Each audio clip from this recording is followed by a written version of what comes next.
السلام علیکم۔ داستان میں خوش آمدید۔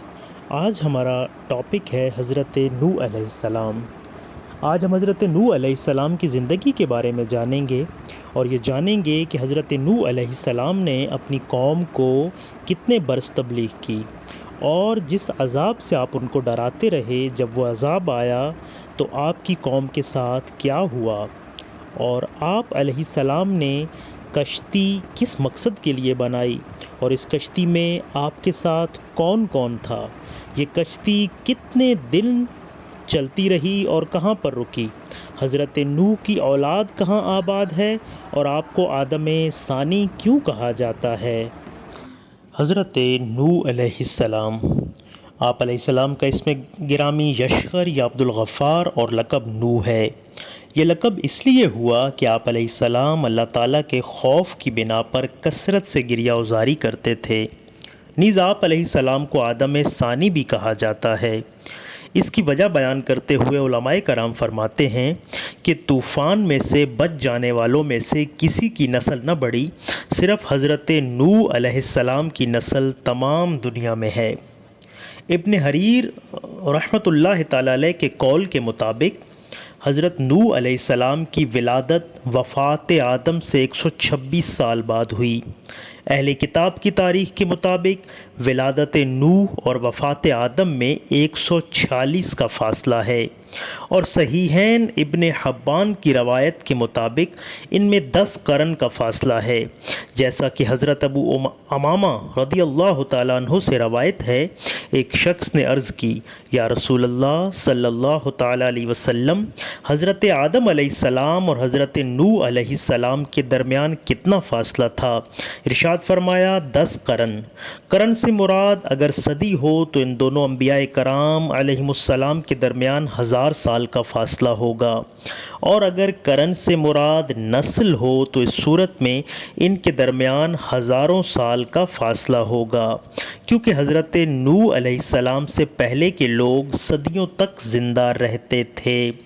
حضرت عبداللہ ابن عمر رضی اللہ تعالیٰ عنہ سے روایت ہے، حضور اکرم صلی اللہ تعالیٰ علیہ وسلم نے ارشاد فرمایا، حضرت نوح علیہ السلام عید الفطر اور عید الاضحیٰ کے علاوہ ہمیشہ روزہ رکھا کرتے تھے۔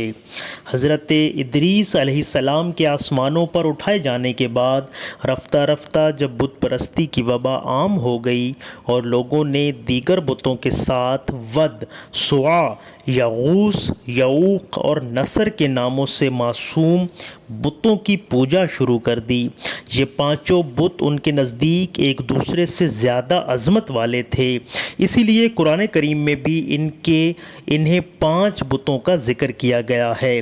بتوں کی پوجا کا پس منظر بیان کرتے ہوئے حضرت عبداللہ بن عباس رضی اللہ تعالیٰ عنہ فرماتے ہیں کہ یہ حضرت نوح علیہ السلام کی قوم کے نیک آدمیوں کے نام ہیں۔ جب وہ وفات پا گئے تو شیطان نے ان کے دلوں میں یہ بات ڈالی کہ جن جگہوں پر وہ اللہ والے بیٹھا کرتے تھے وہاں ان کے مجسمے بنا کر رکھ دو، اور ان بتوں کے نام بھی ان نیک لوگوں کے نام پر ہی رکھ دو۔ لوگوں نے عقیدت کے طور پر ایسا کر دیا، لیکن ان کی پوجا نہیں کرتے تھے۔ جب وہ لوگ دنیا سے چلے گئے اور علم بھی کم ہو گیا تو ان مجسموں کی پوجا ہونے لگی۔ حضرت نوح علیہ السلام نے اپنی قوم کو ہمیشہ سرکشی سے منع کیا، اللہ تبارک و تعالیٰ کی وحدانیت کی دعوت دی اور اس ہی کی عبادت کرنے کی دعوت دیتے رہے، لیکن قوم کے سردار حضرت نوح علیہ السلام پر طرح طرح کے اعتراض کرتے اور ان کی دعوت کو قبول نہ کرتے۔ کبھی یہ کہتے کہ تم کیسے نبی ہو جو ہم میں ظاہر ہوئے ہیں، ہم نے اس سے پہلے نہیں سنا کہ بشر بھی نبی ہو سکتا ہے۔ کبھی کہتے کہ تم تو ہم جیسے ہو، ہم سے مالدار بھی نہیں ہو، اور کبھی کہتے کہ تمہارے پاس بیٹھنے والے جو لوگ ہیں وہ گھٹیا قسم کے یا ان کا پیشہ کم ہے، تو پہلے ان کو ہٹاؤ پھر ہم تمہارے پاس بیٹھیں گے۔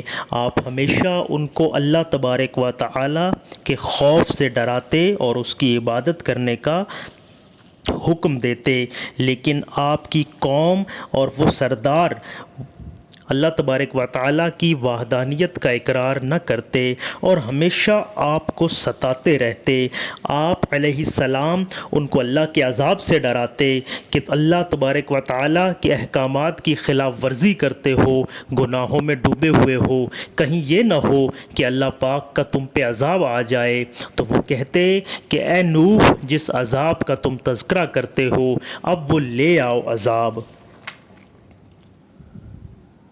اسی طرح حضرت نوح علیہ السلام اپنی قوم میں 950 سال رہے۔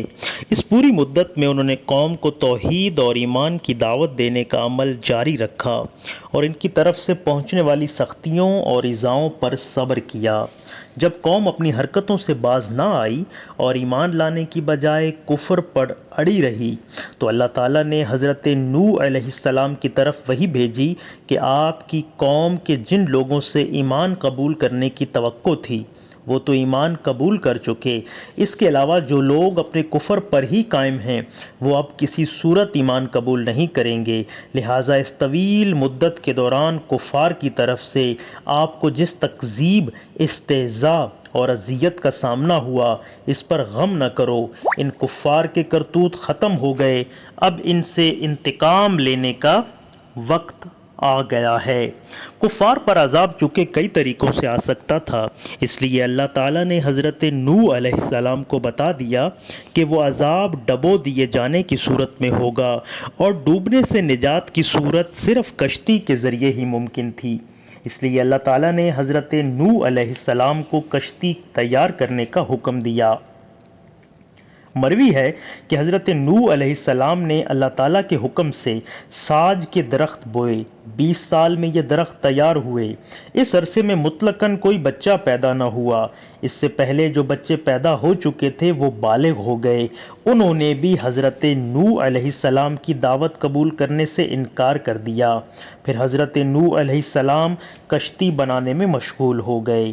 حضرت نوح علیہ السلام کشتی بناتے رہے اور ان کی قوم کے سرداروں میں سے جب کبھی کوئی ان کے پاس سے گزرتا تو ان کا مذاق اڑاتا اور کہتا کہ اے نوح، کیا کر رہے ہو؟ آپ فرماتے، ایسا مکان بنا رہا ہوں جو پانی پر چلے۔ یہ سن کر وہ ہنستے کیونکہ آپ کشتی جنگل میں بنا رہے تھے جہاں دور دور تک پانی نہ تھا۔ وہ لوگ مذاق کے طور پہ یہ بھی کہتے تھے کہ پہلے تو آپ نبی تھے، اب بڑھئی ہو گئے۔ حضرت نوح علیہ السلام نے ان سے فرمایا، کسی وقت ہم بھی تمہیں ہلاک ہوتا دیکھ کر تم پر ایسے ہی ہنسیں گے جیسے تم کشتی دیکھ کر ہنس رہے ہو، تمہیں جلد ہی رسوا کن اور دائمی عذاب کا پتہ چل جائے گا۔ مروی ہے کہ یہ کشتی 2 سال میں تیار ہوئی۔ اس کی لمبائی 300 گز، چوڑائی 50 گز، اونچائی 30 گز تھی۔ اس میں اور بھی اقوال ہیں۔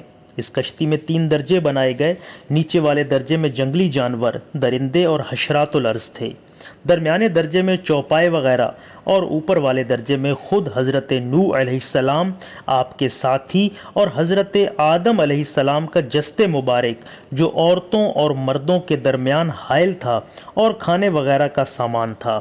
پرندے بھی اوپر والے درجے میں ہی تھے۔ حضرت نوح علیہ السلام کشتی میں بنانے میں مصروف رہے یہاں تک کہ ان کی قوم پر عذاب نازل ہونے اور ان کی ہلاکت کا وقت آ گیا۔ اللہ تعالیٰ نے حضرت نوح علیہ السلام سے عذاب کے نازل ہونے کی علامت یہ بیان فرمائی کہ جب تم تندور میں سے پانی جوش مارتا دیکھو تو سمجھ لینا کہ عذاب کے نزول کا وقت آ پہنچا۔ چنانچہ جب تندور میں سے پانی نے جوش مارا تو اللہ تعالیٰ نے حضرت نوح علیہ السلام کو 3 طرح کی چیزیں کشتی میں سوار کرنے کا حکم فرمایا۔ نمبر 1، ہر جنس میں سے نر اور مادہ کا ایک جوڑا۔ حضرت نوح علیہ السلام نے اپنے ساتھ ان تمام جانوروں کا ایک ایک جوڑا کشتی میں سوار کر لیا جو بچے جنتے ہوں یا انڈے دیتے ہوں۔ جانور آپ علیہ السلام کے پاس آتے اور آپ علیہ السلام دائیں ہاتھ سے نر اور بائیں ہاتھ سے مادہ کو پکڑ کر سوار کرتے جاتے۔ بعض بزرگوں سے مروی ہے کہ سانپ اور بچھو نے حضرت نوح علیہ السلام کی بارگاہ میں حاضر ہو کر عرض کی کہ ہمیں بھی سوار کر لیں۔ حضرت نوح علیہ السلام نے ان سے فرمایا، تمہاری وجہ سے ہم کہیں مصیبت کا شکار نہ ہو جائیں، اس لیے میں تمہیں سوار نہیں کروں گا۔ انہوں نے عرض کی، آپ ہمیں سوار کر لیں، ہم آپ کو اس بات کی ضمانت دیتے ہیں کہ جو آپ کا ذکر کرے گا ہم اسے کوئی نقصان نہ پہنچائیں گے۔ حضرت نوح علیہ السلام نے جو دوسری چیز کشتی کے اندر سوار کی وہ آپ کے اہل خانہ ہیں۔ یہ کل 7 افراد تھے۔ حضرت نوح علیہ السلام، ان کے 3 بیٹے سام، حام، یافت اور تینوں کی بیویاں۔ وہ لوگ جو حضرت نوح علیہ السلام پر ایمان لائے یہ کل 80 افراد تھے۔ ان کی تعداد کے بارے میں اور بھی اقوال ہیں، صحیح تعداد اللہ تبارک و تعالیٰ کی ذات ہی بہتر جانتی ہے۔ اور جب اللہ تبارک و تعالی نے وہ جو نشانی بتائی تھی، یعنی تندور سے پانی آنا، جب وہ نشانی پوری ہوئی تو حضرت نوح علیہ السلام نے کشتی کے اندر ہر جنس کا ایک ایک جوڑا اس میں سوار کر لیا اور کشتی کا سفر شروع ہو گیا۔ منقول ہے کہ جب حضرت نوح علیہ السلام کی قوم پر عذاب آیا تو آسمانوں سے زبردست بارش برسی اور یہ لگاتار 40 دن رات برستی رہی۔ اس دوران زمین سے بھی اس قدر پانی نکلا کہ زمین چشموں کی طرح ہو گئی، پانی پہاڑوں سے اونچا ہو گیا، یہاں تک کہ ہر چیز اس میں ڈوب گئی، اور ہوا اس شدت سے چل رہی تھی کہ اس کی وجہ سے پہاڑوں کی مانند اونچی لہریں بلند ہو رہی تھیں، اور انہی لہروں کے درمیان حضرت نوح علیہ السلام کی کشتی رواں دواں تھی۔ حضرت نوح علیہ السلام کا ایک بیٹا کنعان بھی تھا۔ آپ اسے اظہار اسلام کی وجہ سے مسلمان سمجھتے تھے، لیکن در حقیقت یہ منافق تھا۔ طوفان کے وقت یہ کشتی سے باہر ایک کنارے پر کھڑا تھا۔ آپ علیہ السلام نے اسے پکار کر کہا، اے میرے بیٹے، تو ہمارے ساتھ کشتی میں سوار ہو جا اور کافروں کے ساتھ نہ ہو۔ حضرت نوح علیہ السلام کی پکار سن کر کنعان نے کشتی میں سوار ہونے کی بجائے یہ جواب دیا کہ میں ابھی کسی پہاڑ کی پناہ لے لوں جو مجھے پانی سے بچا لے گا۔ حضرت نوح علیہ السلام نے اس سے فرمایا، آج کے دن عذاب الہی سے کوئی بچانے والا نہیں، صرف وہی ڈوبنے سے بچ سکتا ہے جس پر اللہ تبارک و تعالی رحم فرما دے۔ پھر حضرت نوح علیہ السلام اور ان کے بیٹے کنعان کے درمیان ایک لہر بلند ہو کر حائل ہوئی اور کنعان اس میں ڈوب کر اپنے انجام کو پہنچا۔ اسی طرح حضرت نوح علیہ السلام کی ایک بیوی جو کافرہ تھی، اس کا نام وائلہ تھا، وہ حضرت نوح علیہ السلام کے بارے میں کہتی تھی کہ وہ مجنوں ہیں، اور اس کا انجام بھی اسی طرح ہوا۔ جب طوفان اپنی انتہا پر پہنچا اور حضرت نوح علیہ السلام کی قوم کو غرق کر دیا گیا تو اللہ تعالیٰ کی طرف سے زمین کو حکم ہوا، اے زمین اپنا پانی نگل جا، اور آسمانوں کو حکم ہوا، اے آسمان تھم جا۔ اس کے بعد زمین خشک کر دی گئی۔ یوں حضرت نوح علیہ السلام کی کافر قوم مکمل طور پر ہلاک ہو گئی، جبکہ حضرت نوح علیہ السلام کی کشتی 6 مہینے زمین میں گھوم کر موصل یا شام کی حدود میں واقع جودی پہاڑی پر ٹھہر گئی۔ حضرت قتادہ رضی اللہ تعالیٰ عنہ سے مروی ہے کہ اللہ تعالیٰ نے اس کشتی کو عراق کے ایک علاقے جزیرہ کی سرزمین میں، اور بعض مفسرین کے نزدیک جودی پہاڑ پر مدتوں باقی رکھا، یہاں تک کہ ہماری امت کے پہلے لوگوں نے بھی اس کشتی کو دیکھا۔ حضرت نوح علیہ السلام اور ان کی قوم کے واقعات میں عبرت و نصیحت کا ایک خزانہ موجود ہے۔ اس میں متکبر اور غریب مسلمانوں کو حقیر جاننے والوں کے لیے بھی عبرت ہے۔ اس کے علاوہ اللہ تبارک و تعالیٰ کے رستے کی طرف کی دعوت نہ قبول کرنے والوں کے لیے بھی عبرت ہے۔ منقول ہے کہ جب حضرت نوح علیہ السلام کشتی میں 10ویں رجب کو بیٹھے اور 10ویں محرم کو کشتی جودی پہاڑ پر ٹھہری تو آپ علیہ السلام نے اس کے شکر کا روزہ رکھا اور تمام ساتھیوں کو بھی روزہ رکھنے کا حکم فرمایا۔ جب زمین سے پانی خشک ہو گیا، اس پر چلنا پھرنا اور ٹھہرنا ممکن ہو گیا تو اللہ تعالیٰ نے حضرت نوح علیہ السلام سے فرمایا، اے نوح تم ہماری طرف سے سلامتی اور ان برکتوں کے ساتھ کشتی سے اتر جاؤ۔ جو تم پر اور تمہارے ساتھیوں کی جماعتوں پر ہے۔ اس کے ساتھ یہ بھی فرمایا کہ دنیا میں کچھ جماعتیں ایسی بھی ہوں گی جنہیں اللہ تعالیٰ ان کی مقررہ مدتوں تک فراخی عیش اور وسعت رزق عطا فرمائے گا، پھر اللہ تعالیٰ کی طرف سے آخرت میں دردناک عذاب پہنچے گا۔ علماء کرام فرماتے ہیں کہ 10ویں محرم کو 6 ماہ کے بعد جب سفینہ مبارکہ جودی پہاڑ پر ٹھہرا، سب لوگ پہاڑ سے اترے اور پہلا شہر جو بسایا اس کا نام سوق السمانین رکھا۔ یہ بستی جبل نہاوند کے قریب متصل موصل میں واقع ہے۔ اس طوفان میں 2 عمارتیں مثل گنبد و مینارہ باقی رہ گئی تھیں جنہیں کچھ نقصان نہ پہنچا۔ اس وقت روئے زمین پر سوائے ان کے اور کوئی عمارت نہ تھی۔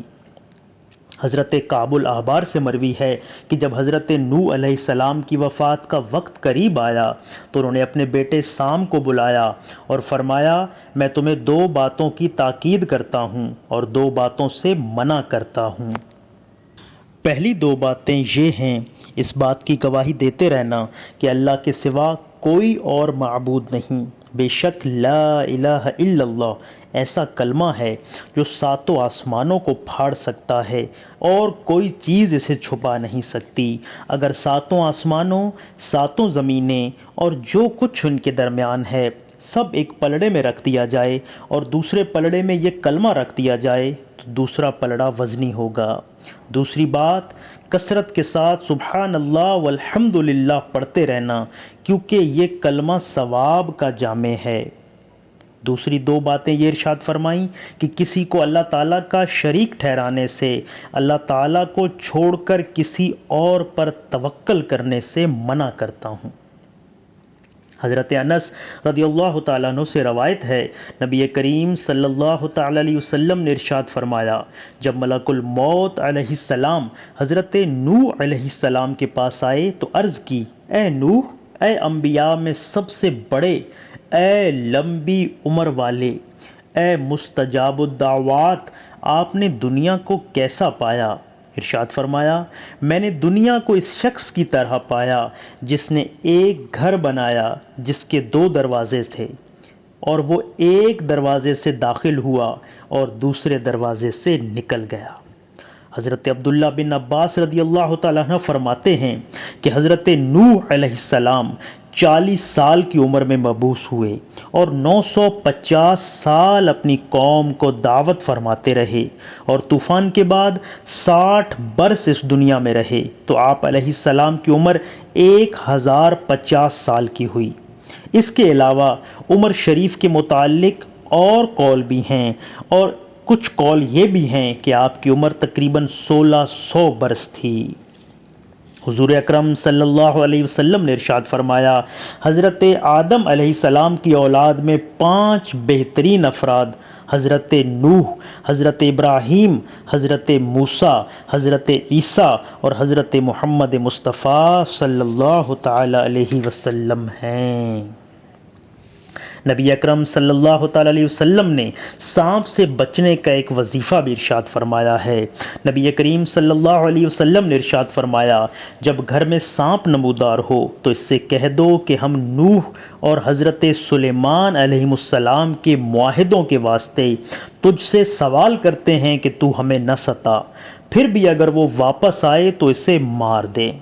اے اللہ، حضرت نوح علیہ السلام پر کروڑ رحمتیں اور برکتیں نازل فرما اور ہمیں ان کی سیرت پر عمل پیرا ہونے اور ان کی قوم کے احوال و انجام سے عبرت و نصیحت حاصل کرنے کی توفیق عطا فرما، آمین۔ یہ حضرت نوح علیہ السلام کی زندگی کے چند واقعات تھے۔ انشاءاللہ اگلی ویڈیو میں حضرت ہود علیہ السلام اور آپ کی قوم کے بارے میں ہم سنیں گے۔ ہمارے چینل کو سبسکرائب کیجئے اور ویڈیو کو لائک کیجئے۔